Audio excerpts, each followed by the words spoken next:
সরকারের বিরুদ্ধে প্রতিবাদ সভা। জীবনদায়ী ওষুধ ও নিত্য প্রয়োজনীয় জিনিসপত্রের অস্বাভাবিক মূল্য বৃদ্ধির প্রতিবাদে পথে নামে জামালপুর ব্লক তৃণমূল কংগ্রেস কমিটি।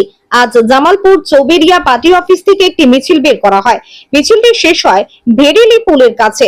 মিছিলে বিধায়ক অলোক কুমার মাঝি, ব্লক সভাপতি মেহমুদ খান, পঞ্চায়েত সমিতির সভাপতি পূর্ণিমা মালিক, সহ সভাপতি ভূতনাথ মালিক সহ সকল শাখা সংগঠনের সভাপতি, অঞ্চল সভাপতিদের সাথে পায়ে পা মেলান প্রায় 5,000 তৃণমূল কর্মী সমর্থকগণ।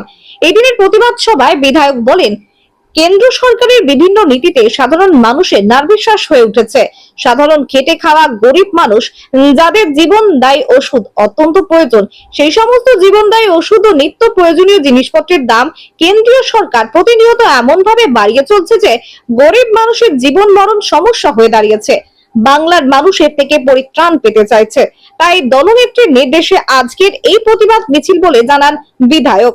ব্লক সভাপতি মেহমুদ খান বলেন, মোদী সরকার বলেছিল বছরে 2 কোটি বেকারের চাকরি হবে, প্রত্যেকের অ্যাকাউন্টে 15 লক্ষ করে টাকা ঢুকবে। সেসব কোথায়? না বছরে 2 কোটি বেকারের চাকরি হয়েছে, না 15 লক্ষ করে টাকা মানুষে পেয়েছে।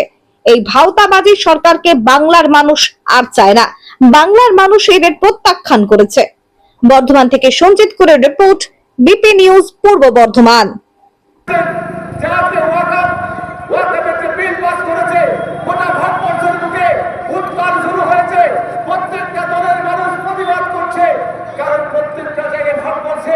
বিভিন্ন মানুষের দেশ, বিভিন্ন মানুষ বসবাস করতে পারে। আমাদের ছেলে মেয়েদের, আমাদের শিক্ষা, আমাদের ছেলে মেয়েদের, আমাদের পেটের ভাত, আমরা শান্তিতে বসবাস করব, আমরা সাম্প্রদায়িক সম্প্রীতি বজায় রাখবো, এক থালায় সব ধর্মের মানুষ একসঙ্গে ভাত খাবো। সেইখানে আজকে বিজেপি সরকার চাইছে যে সাম্প্রদায়িক উৎপাদি দিয়ে হিন্দুকে ভাগ করার চক্রান্ত করছে। তাই আমার এসসি এবং এসটি সম্প্রদায়ের মানুষের কাছে আমার একটাই বলা যে হিন্দু মুসলিম নয় অবস্থায় হয়ে গেছে। সেই ক্ষেত্রে সেখানে কেন্দ্র সরকার সেই নিত্য প্রয়োজনীয় জিনিস এবং জীবনদায়ী ওষুধের মূল্য বৃদ্ধি বারবার করে যাচ্ছে। এর জন্যই আজকে আমাদের প্রতিবাদ সভা।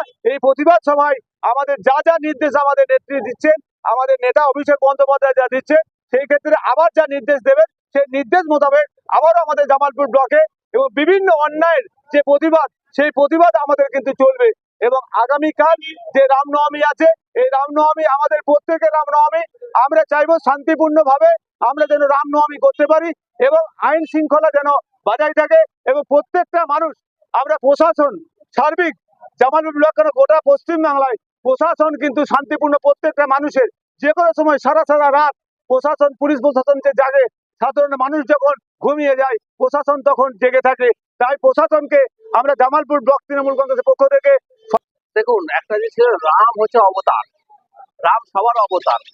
রাম কোনো ধর্মের হয় না, একটা কোনো জাতির হয় না, একটা কোনো দলের হয় না, সকলের রাম।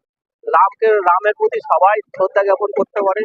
অযোধ্যা যে রাম মন্দির আছে সবাই সেখানে যেতে পারে, কিন্তু এই বলে নয় যে রামনবমীর নাম করে অস্ত্র নিয়ে রাস্তায় মিছিল করে মানুষকে বিদ্রুপ ব্যঙ্গ করবো, সেটা নয়।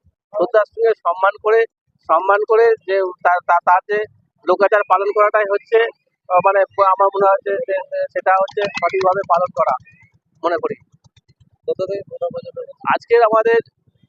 আজকে মিছিল ছিল মূলত আমাদের পুরমাথা থেকে শুরু করে বাস স্ট্যান্ড পর্যন্ত। আমরা থানা মোড়ের ভিতর দিয়ে ঘুরে এলাম, কারণ আপনারা দেখছেন যে আমাদের জীবনদায়ী যে ঔষধ, সেই ঔষধের দাম কেন্দ্র সরকার দিন দিন বাড়িয়ে চলেছে, যেটা সাধারণ মানুষের হচ্ছে কেনার যে ক্রয় ক্ষমতার নাগালের বাইরে চলে যাচ্ছে।